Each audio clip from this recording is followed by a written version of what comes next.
Olá, pessoal do canal São Leituras, tudo bem com vocês? Comigo tudo bem. Eu me chamo Luísa e vamos continuar as leituras, né? Hoje eu vou ler um poema de Drummond, que foi uma sugestão de Fábio Rodrigues.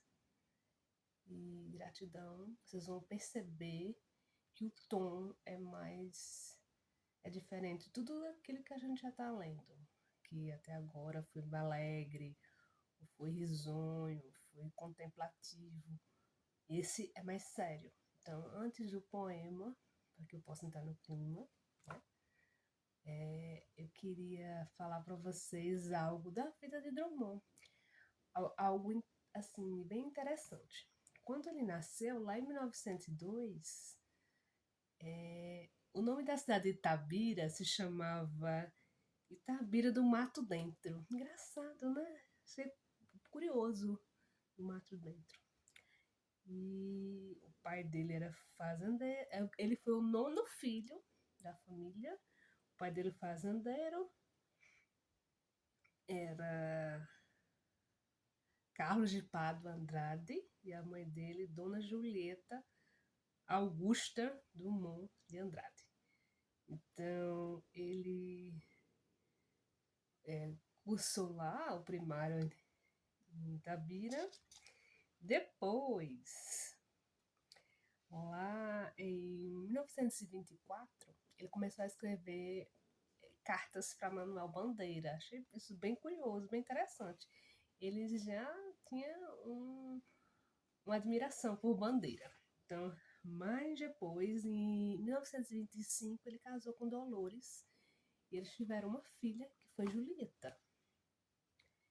Então, em 26 ele ensinava geografia, não é?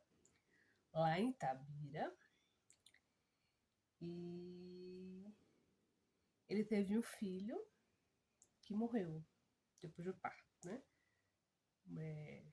Se chamava Carlos Flávio. Ele morreu meia hora após o nascimento, de complicações respiratórias.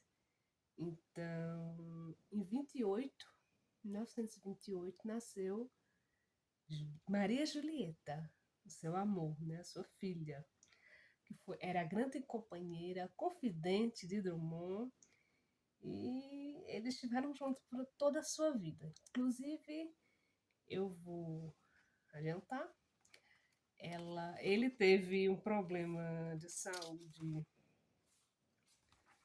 que em 86, né, ele teve um infarto. Ficou internado durante 12 dias e ela também estava doente, né? Então, ele escreveu o último poema da vida dele em 87, né? Que se chama Elegia a um Tucano Morto, que esse poema ele vai ser encontrado no livro Farewell. Quando o Drummond faleceu, ele estava escrevendo ainda. Ele deixou 5 livros póstumos, inclusive aqueles poemas que eu li antes de Corpo. Foi um desses livros póstumos. Então, assim, o tom já estava bem diferente desse aqui que a gente vai ler hoje. E deixa eu dizer para vocês.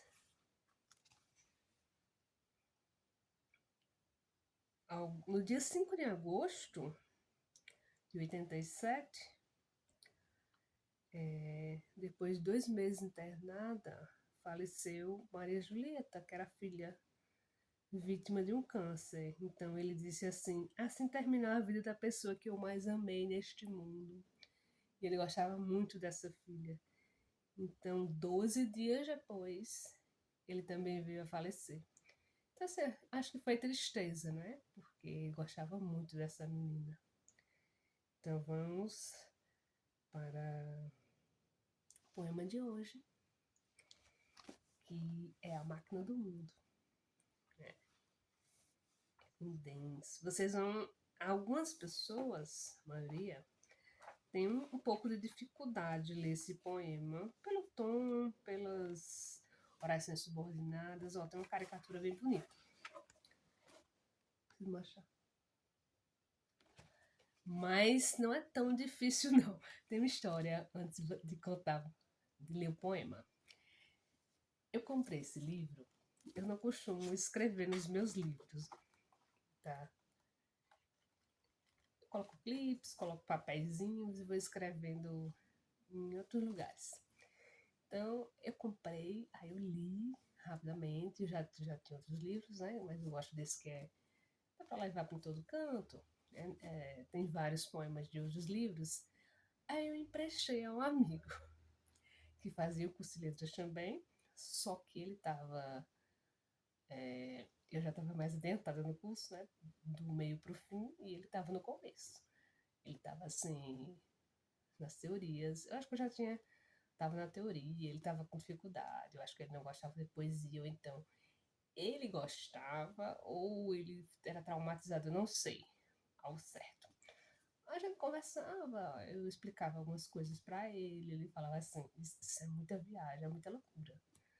Aí eu emprestei o livro. Ou você vai gostar, começa desses do começo. Você vai entender. Aí eu ficava mandando diquinhas para ele entender Drummond. Eu sou apaixonada pelo poeta. Aí depois de 3 dias, meu amigo liga para mim e faz: Ei, toma teu livro de volta. Aí eu disse: 3 dias? Não deu tempo, não aconteceu nada.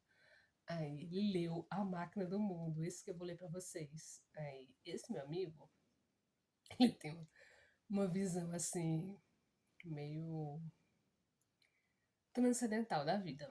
Ele disse que já viu ET, já viu OVNIs, e quando ele leu A Máquina do Mundo, ele disse que Drummond estava escrevendo sobre um OVNI, que a máquina do mundo era um OVNI que tinha pousado, mas eu dei tanta risada, eu disse: não é isso não, tu tá interpretando diferente demais. Eu ri muito, até hoje eu encontro com ele e faço assim, ó. Em vez de dizer bom dia, que é do Zetezinho. Eu sempre lembro dessa história. Mas vamos lá. Só para desopilar, porque o tom hoje é meio. Fábio pegou pesado comigo. Não, mas foi Drummond, né? Não foi Fábio. Esse poema, quando Drummond fez a antologia, que ele organizou, né? Ele está na parte a seguinte: tentativa de exploração e de interpretação do estar no mundo. Então, assim, ele está. Não está mais contemplando, ele está analisando, tentando entender o mundo. Então, no meio do caminho também, tá? Tá nessa parte, nesse fragmento.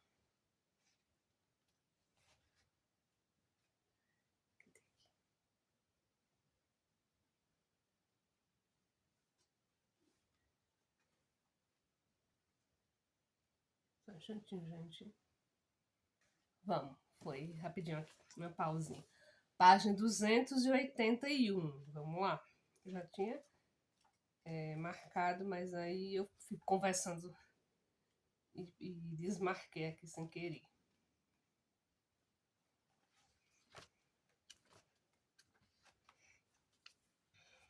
Vamos lá. A Máquina do Mundo.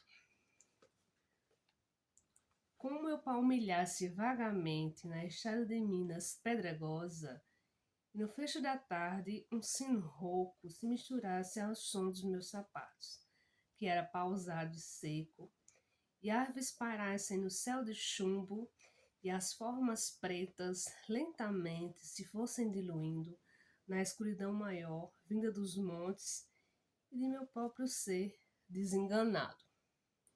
A máquina do mundo se entreabriu, e para quem de a romper já se esquivava, e só de o ter pensado se carpia. Abriu-se majestosa e circunspecta, sem emitir um som que fosse impuro, nem um clarão maior que o tolerável, pelas pupilas gastas na expressão contínua e dolorosa do deserto, e pela mente exausta de mentar, toda realidade que transcende a própria imagem sua debruçada no rosto do mistério, nos abismos, abriu-se, em calma pura e convidando quantos sentidos e instruções restavam, a quem de o seu usado o já perdera. E nem desejaria recobrá-los, se em vão e para sempre repetirmos os mesmos sem roteiros tristes périplos, convidando a todos em corte a se aplicarem sob o seu pasto inédito da natureza mítica das coisas. Assim eu disse, embora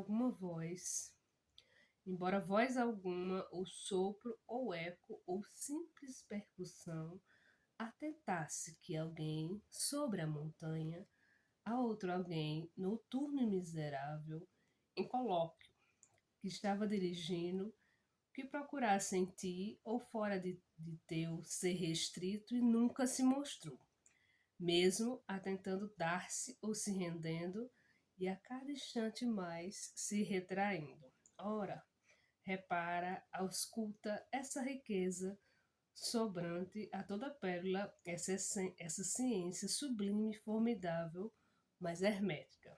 Essa total explicação da vida sem nexo, primeiro e singular, que nem concebes mais, pois tão esquivo se revelou ante a pesquisa ardente em que te consumistes. Vê, contempla, abre teu peito para agasalhá-lo. As mais soberbas pontes e edifício, o que nas oficinas se elabora, o que pensado foi e logo atinge distância superior ao pensamento. Os recursos da terra dominados, aí as paixões e os impulsos e os tormentos, e tudo se define o ser terrestre ou se prolonga até os animais, chega às plantas para se embeber. No sono rancoroso dos minérios, dá volta ao mundo e torna-se a engolfar, na estranha ordem geométrica de tudo, e o absurdo original e seus enigmas, suas verdades altas, mais que tantos monumentos erguidos à verdade e à memória dos deuses, e o solene sentimento da morte que floresce no caule da existência mais gloriosa. Tudo se apresentou nesse relance e me chamou para o seu reino augusto, afinal submetido à vista humana.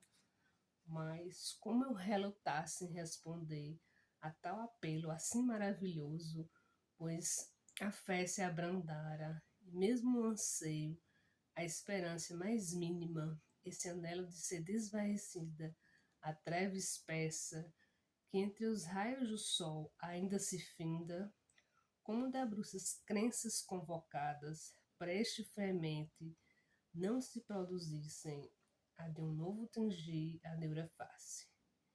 Vou pelos caminhos demonstrando, e como se outro ser, não mais aquele, habitante de mim há tantos anos, passasse a comandar minha vontade, que, já em si volúvel, cerrava semelhante a essas flores reticentes, em si mesmas, abertas e fechadas, como se um dom tardio já não fora aperceptível antes, despiciando, baixei os olhos, curioso, laço, desenhando a colher, a coisa oferta que se abria gratuita a meu engenho. A treva mais estrita já pousara sobre a estrada de Minas pedregosa, e a máquina do mundo repelia, se foi miudamente recompondo, enquanto eu, avaliando o que perdi, seguia vagaroso, de mãos pensas. Então, tem algumas palavras, recompondo, treva, curioso, laço, dom tardio, que fazem com que o tom desse poema seja mais. Não é triste, mas não é alegre como os outros. Essa pessoa, esse eu, tá andando nessa estrada não é? De ombros pensos, calmamente, lentamente, e ele vê algo no céu. Então, ele contemplou, ele viu tudo isso, e depois esse algo, que é a máquina do mundo, ele pousou, depois saiu. E ele foi repensando tudo que ele viu e tudo que aconteceu. Na verdade, esse poema fala sobre essa reflexão do eu sobre a ciência, e ele remete também aos clássicos, esse jeito, essas orações subordinadas, orações bem grandes, difíceis de ler, eles lembram Dante, os clássicos. Então ele está conversando com os clássicos, certo? É difícil, mas eu não vou fechar a leitura, certo? Não é o meu propósito aqui fechar a leitura. Cada um tem a sua própria leitura, mas direcionar. Não foi ET, ele não viu um OVNI, tá? Então, obrigada por vocês estarem aqui. Deixa seu joinha, comenta bastante, sugira outros poemas de outros autores também, que eu vou ler com certeza, tá bom? Gratidão. E até a próxima.